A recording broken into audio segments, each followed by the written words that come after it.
Mahendra Patel. I go by Mick. I live in Kennesaw, Georgia for the last 21 years.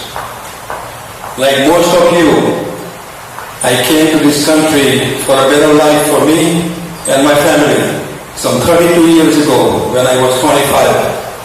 I went to graduate school here. I'm an engineer. I run a real estate business here. I'm married to my lovely wife, Alba, who is a doctor. And together we raised 2 girls, wonderful 2 daughters. And I'm a board member in Kiwanis Club. I'm a very active member in our local community. I volunteer in public schools in my local community. I ring a bell for Salvation Army during Christmas time, among other things. So let me tell you about my story. My 86-year-old mother, who lived with us, had a severe osteoarthritis. One night, she was out of Tylenol. So it was March 18th evening. So I told her, I'll go get it for you. I'll be right back in 30 minutes. Now, how many of you get lost in a big store? Raise your hand. Pretty much everybody, especially men, right? Well, I was one of the guys who got lost in Walmart that evening. I couldn't find anybody, so I saw nearby a lady in a motorized vehicle chugging along with his 2 kids. One in his arm and another one is sitting between her legs. So I politely asked her if you could help me find Tylenol for my mom. She agreed with it. She was having a hard time driving that vehicle or motorized scooter. She was running into something, abruptly accelerating and stopping. And I clearly knew she was handicapped. So when she pointed me while turning, where the Tylenol aisle was, she clicked the corner and her kid was falling out of her arm. So I instinctively grabbed the kid and safely put it back on his lap. I thanked her and moved on, finally finding a Tylenol. On the way back, I saw her again, show her the Tylenol, thanked her, and she gives me a thumbs up. I go to the checkout lane, pay using my credit card, chat with the greeter, and walk out the store without thinking twice about it. Little did I know, my life is going to turn upside down pretty soon. 3 days later, police violently arrested me at gunpoint. I was scared for my life. That was the scariest moment I ever experienced in my life. I was dumbfounded and shocked. All I was thinking is my poor mom who waited past midnight for me to come home. I never got a chance to call her and I was gone to jail. Well, with this trauma, my blood pressure was running so high that they took me to emergency room, handcuffed me on a bed. I waited several hours to get a single pill. Soon, they took me to jail. I stayed all night without knowing what I was charged for. I didn't find out my charges until next morning when my bond was denied and they handed me an arrest warrant. I was charged with kidnapping a kid, and the warrant says I fled the scene. They denied me a bond, and when I finally got a chance, it was a Saturday morning, I called my dear friend Melody Bowling, who is not here, but she was going to come, and I was praying a very early morning on a Saturday, and I was praying God that she would pick up my phone, and she did. Soon, she notified all my family members that I was in jail. She is the first one to put her neck out on March 27 on Facebook post, claiming that this is out of character for my friend, and I believe in innocent until proven guilty, and I thank for her, and I hope and pray that every one of you have a friend like Mahendra Patel. Please give her a hand.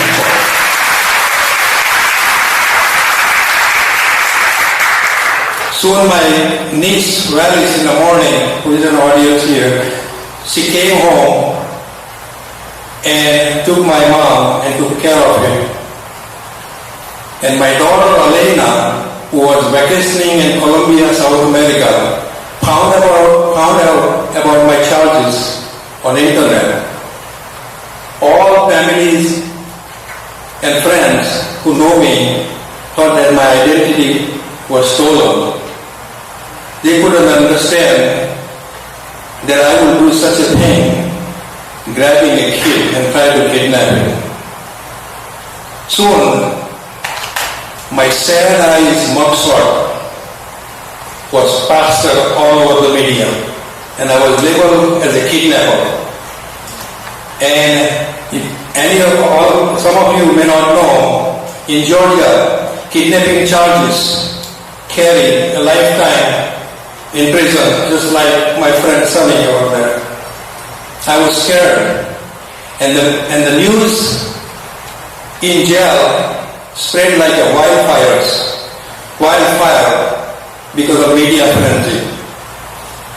My life was in danger because in jail, people with a kidnapping charge of kids are not treated kindly. I was housed with alleged kidnappers, sex offenders, armed robbers, people with a violent crime. I couldn't sleep for days. I had nightmares. A lot of inmates told me I had a PTSD. I saw inmates fighting, bleeding, shouting and screaming all night. I was without medication for days. Being a vegetarian, I passed my days eating only bread, peanut butter, and a milk. I lost more than 17 pounds in 47 days. One night, I fell from the top of a bunk bed and bleeded both my knees and hurt my chest, which lasted for several months after my release. It was a very difficult time. Even parents are treated better than inmates in this country. I am sad to say that, but I have witnessed it. The only reason why I survived and lived and was insane because my spirituality and a deep faith in God. I meditated day and night, study Bibles, and read the words of Bhagavad Gita. Outside, my family was horrified.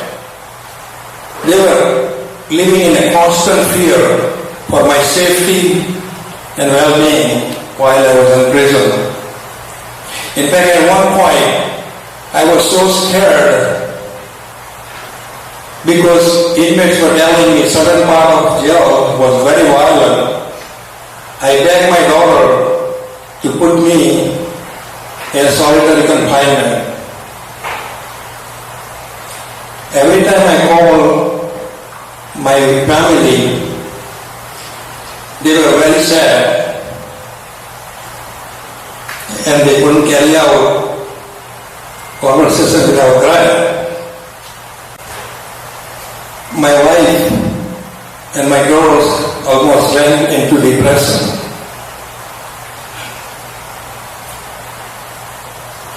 my daughter, who is in a medical school, started failing grades.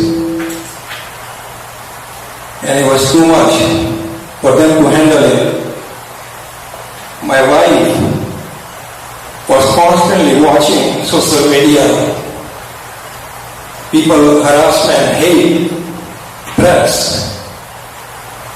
The life become completely stopped, and they were spending day and night on my ordeal. Everything else in life become insignificant, including my real estate business. It was our darkest days in our life. My daughter Elena, after 3 days, I was in jail, was able to hire a high-power attorney, Ashley Merchant. And when I talked to her about the cost, she said, "Dad, we will sell everything we own if we have to defend you for these charges." So, when we hired Ashley Merchant, the prosecutor refused to hand over discovery because he filed motions after motions to hand over the discovery. This is the sad part of our justice system. They charge somebody, vilify them in the media without giving them any evidence. So you are at the mercy of prosecutors. But we had an attorney who was not willing to take it. She would subpoena Walmart, and we were able to get a hold of Walmart video. And she made sure that it was widely disseminated in media. That video went out so viral that that's the only way that we could ensure the truth comes out. Unfortunately, I have to take my case to the court of public opinion to get a real justice, because I was not getting any justice from district attorney's office. They refused to hand over a bond. They denied my bond and refused to turn over any evidence whatsoever. After 47 days of spending time in jail, I was granted a bond after a judge watched the video. After almost 2 months, to avoid public humiliation, district attorney's office dropped my charges without explaining anything or taking responsibility, while we threatened and demanded a speedy jury trial. I am an exception and lucky enough to get a justice. 99% of the people in this country with my type of charges would be still sitting in jail as of today. So, what do we learn from that? We all came from India and we talk about justice system in India is not right. Well, justice system in this country is not fair either. You know, some people get locked up every day.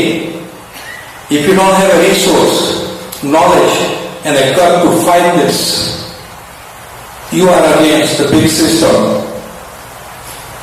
Unfortunately, a lot of people don't have that.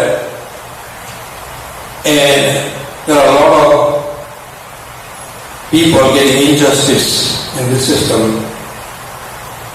If you don't think you could be standing right here, falsely accused, think again. This thing can happen to anybody, anytime, anywhere. So, what do? We have to fight for our justice. You've got to be strong, you've got to have a gut. Unfortunately, sometimes it requires money. Sometimes it requires widespread media attention, which I got. Everywhere you see, in my case, more than 92,000 people signed my petition. And I thank each and every one of you. Please give a round of applause.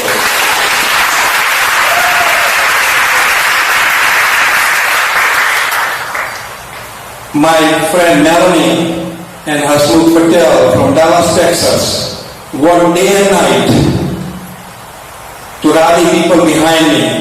And there are countless others. Every time I go somewhere, I meet strangers telling me that we pray for you and we supported you, we signed your petition. I have my nephew Roshan Patel over here who galvanized support from Gujarati, Atlanta Gujarati Society community, and they all came to my bond hearing.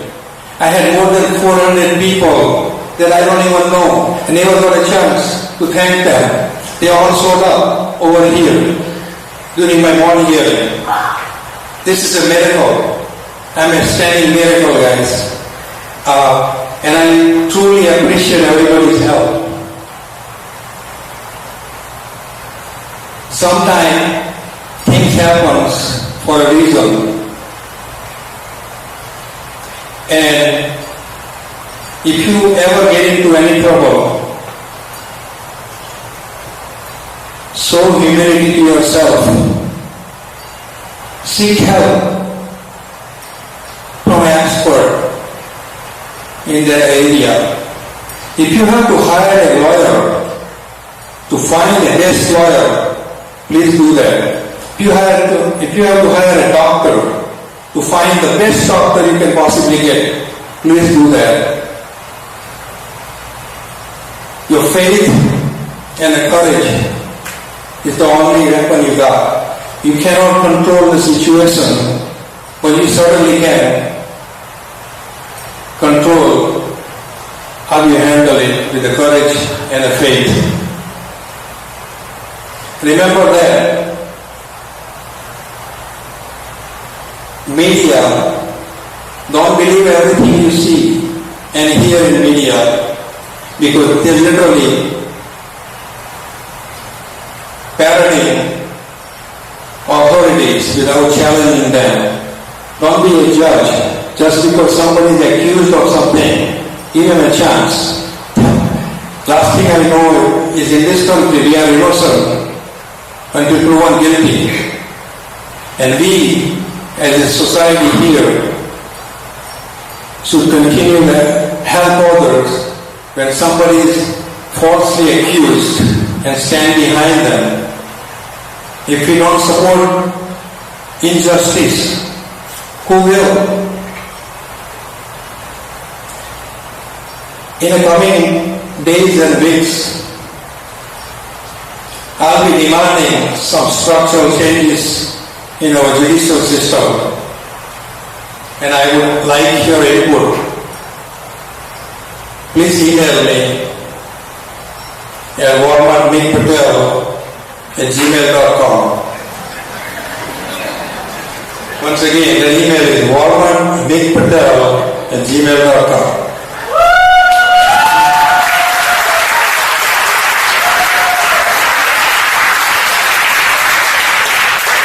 In my case, from accuser to police officers to prosecutors made knowingly blunders, from wrongfully taking out a warrant and arresting me to indicting me in a record time of 2 weeks without showing a video to grand jury, to refusing to hand over evidence,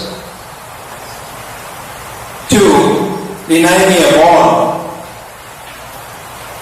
to illegally taking out a warrant to search my cell phone, to quietly dropping all the charges without any remorse or any apology for me being jailed in 47 days. And the accuser is roaming free without any consequences whatsoever. Remember, don't be a judge and don't believe everything blindly in media. Person is innocent until proven guilty,